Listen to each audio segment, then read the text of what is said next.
Je vais te raconter quelques histoires vraies. Le 26 mai 2003, Aaron Ralston faisait de l'alpinisme.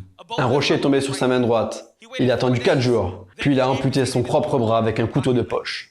Le soir du Nouvel An, une femme faisait du saut à l'élastique au Zimbabwe et la corde a cassé. Elle est tombée dans une rivière et a dû nager vers la terre ferme, dans une eau infestée de crocodiles avec une clavicule cassée. Claire Chaplin a eu le visage écrasé par une passaque de 2 kg propulsée à bout portant par une fronde.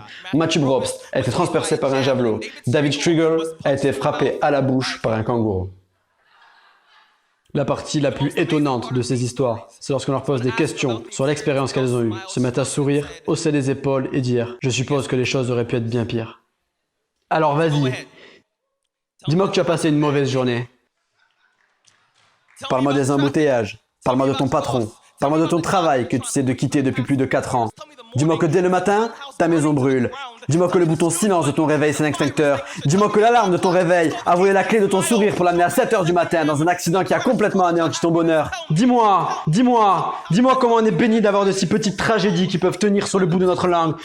Tu sais quand Evan a perdu ses jambes, il était sans voix. Lorsque ma cousine a été agressée, elle n'a pas parlé pendant 48 heures. Lorsque mon oncle a été assassiné, nous avons dû envoyer une équipe de recherche pour retrouver la voix de mon père.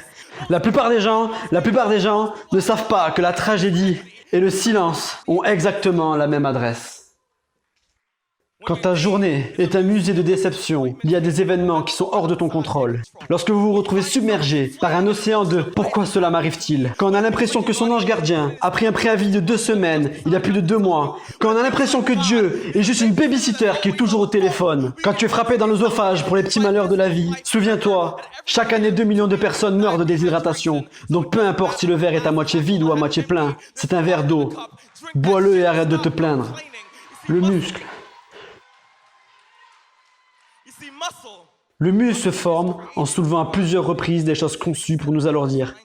Alors quand tes épaules deviennent lourdes, tiens-toi droit et relève le menton. Appelle ça de l'exercice. Souviens-toi que la vie c'est un abonnement à une salle de sport avec une politique d'annulation très complexe. Souviens-toi que tu survivras. Souviens-toi que les choses pourraient être bien pires. Souviens-toi qu'on ne reçoit jamais rien qu'on ne peut endurer. Quand le monde s'effondre autour de toi, tu dois regarder les débris et reconstruire à partir des pièces qui sont encore là. Souviens-toi que tu es toujours là. Le cœur humain bat environ 4000 fois par heure. Chaque pulsation, chaque battement, chaque palpitation est un trophée, gravé des mots, vous êtes toujours en vie.